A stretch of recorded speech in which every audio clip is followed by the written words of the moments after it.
আসসালামু আলাইকুম ওরহমতুল্লাহি অবরকাতু। আল্লাহ রব্বুল আলমিন পবিত্র কালামুল্লাহ শরীফের মধ্যে ইরশাদ করেন, মা দল্লা সাহিবুকুম ওয়া মা গাওয়া ওয়া মা ইয়ানতিকু আনিল হাওয়া ইন হুয়া ইল্লা ওয়াহয়ুন ইউহা। ইদানিং কিছু শায়েখ আহমদুল্লাহ এবং ওসামার মতো কিছু ব্যক্তিরা হুজুর আকরাম সাল্লাল্লাহু আলাইহি ওয়াসাল্লামের 40 বছরের জীবনকে নবুয়তি জীবন হিসাবে স্বীকৃত করতে চায় না। তারা বলতে চায় হুজুর আকরাম সাল্লাল্লাহু আলাইহি ওয়াসাল্লাম 40 বছর পর থেকে নবী, নাউজুবিল্লাহ। আল্লাহ রাব্বুল আলামিন হুজুর আকরাম সাল্লাল্লাহু আলাইহি ওয়াসাল্লামের ব্যাপারে সূরাতুন নাজমের মধ্যে খুবই সুন্দর দুটি আয়াতে কারিমা ইরশাদ করেছেন। আল্লাহ তাআলা বলতেছেন, মা দাল্লা সাহিবুকুম ওয়া মা গাওয়া। আল্লাহর নবী কখনো কোনো অবস্থায় পথভ্রষ্ট ছিলেন না। ওসামার মতো, আহমদুল্লাহ শায়েখের মতো কিছু ব্যক্তিরা ওয়াজাদাকা দাল্লান ফাহাদা এই আয়াতের তাফসীরের মধ্যে আপনাকে বুঝাবে যে হুজুর কারাম সাল্লাল্লাহু আলাইহি ওয়াসাল্লাম যেহেতু 40 বছর আগে নবী ছিলেন না, তাই তার এই 40 বছরের মধ্যে কোনো ভুল হতে পারে, গুনাহ হতে পারে, বা তিনি গুমরা থাকতে পারেন, অথবা তিনি হেদায়েতের তালাশকারী থাকতে পারবেন। তারা এভাবে আপনাকে বোঝাবে যে তিনি হেদায়েতের তালাশকারী ছিলেন, হেদায়েত অন্বেষণ করতেছেন। কিন্তু আল্লাহ রাব্বুল আলামিনের জবাব দেখেন, আল্লাহ তাআলা কত সুন্দর করে বলতেছেন, মা দাল্লা সাহিবুকুম ওয়া মা গাওয়া।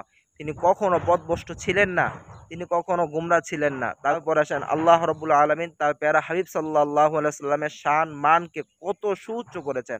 আল্লাহ তাআলা বলতেছেন, ইন হুয়া ইল্লা ওয়াহয়ুন ইউহা।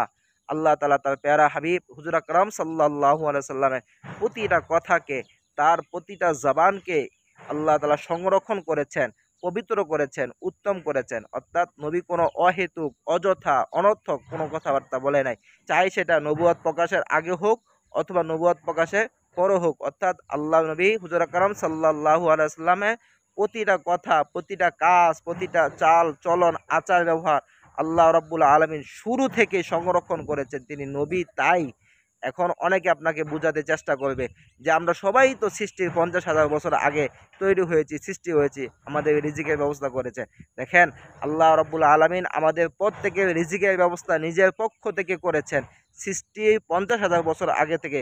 ওমা মিন দাব্বাতিন ফিল আরদি ইল্লা আলাল্লাহি রিজকুহা। মানুষ সৃষ্টির আগে থাকতেই আল্লাহ রাব্বুল আলামিন তাদের রিজিকের ব্যবস্থা করেছেন। তাই বলে আপনাকে নবীর সাথে তুলনা করবেন, নবীর সাথে আপনার তুলনা করবেন, এটা তো হয় না। আপনার একটা কথা পবিত্র, আপনার কাজ পবিত্র দেখাতে পারবেন 40 বছর আগের। আপনার কত মিথ্যা কথা রয়েছে, কত অনর্থক কথা রয়েছে, আপনার কত খারাপ কাজ রয়েছে, কত কত ধরনের অন্যায় রয়েছে। আপনার ব্যাপারে আল্লাহ রাব্বুল আলামিন সার্টিফিকেট দেয় নাই, আমাদের ব্যাপারে আল্লাহ রাব্বুল আলামিন সার্টিফিকেট দেয় নাই। কিন্তু হুজুর আকরাম সাল্লাল্লাহু আলাইহি ওয়াসাল্লামের ব্যাপারে আল্লাহ তাআলা বলতেছেন, মা দাল্লা সাহিবুকুম ওয়া মা গাওয়া ওয়া মা ইয়ানতিকু আনিল হাওয়া ইন হুয়া ইল্লা ওয়াহয়ুন ইউহা। যার চরিত্রের ব্যাপারে আল্লাহ তাআলা বলছেন সবথেকে উত্তম চরিত্র, সেই নবীকে আপনি কিভাবে আপনার সাথে আমার সাথে তুলনা করেন? সেই নবীকে কিভাবে আপনি ছোট করার জন্য নানা ধরনের যুক্তি খোঁজেন? আপনাদের রাত্রগুলো অতিবাহিত হয় কিভাবে নবী আকরাম সাল্লাল্লাহু আলাইহি ওয়াসাল্লামের শান মান ছোট করা যায়, এই বিষয়টা কোরআন হাদিস থেকে, বিভিন্ন কিতাব থেকে তালাশ করতে করতে। আর যারা আশেকে রসুল রয়েছেন, নবীর প্রেমিক রয়েছেন, যারা নবীর প্রেমের কথা শুনলে অন্তরটা শীতল হয়ে যায়, কলিজাটা ভরে যায়, তারা সারা রাত্র খোঁজে আল্লাহ রাব্বুল আলামিন কোথায় তার বন্ধুকে কত সুন্দর শান দিয়েছেন। আশা করি সবাই বুঝতে পেরেছেন। আল্লাহ রাব্বুল আলামিন আমাদের সবাইকে তাদের এই ভ্রান্ত আকীদা থেকে, শয়তানের ওয়াসওয়াসা থেকে আমাদের ঈমান আকীদাকে হেফাজত রাখার ব্যবস্থা করুক। আমিন।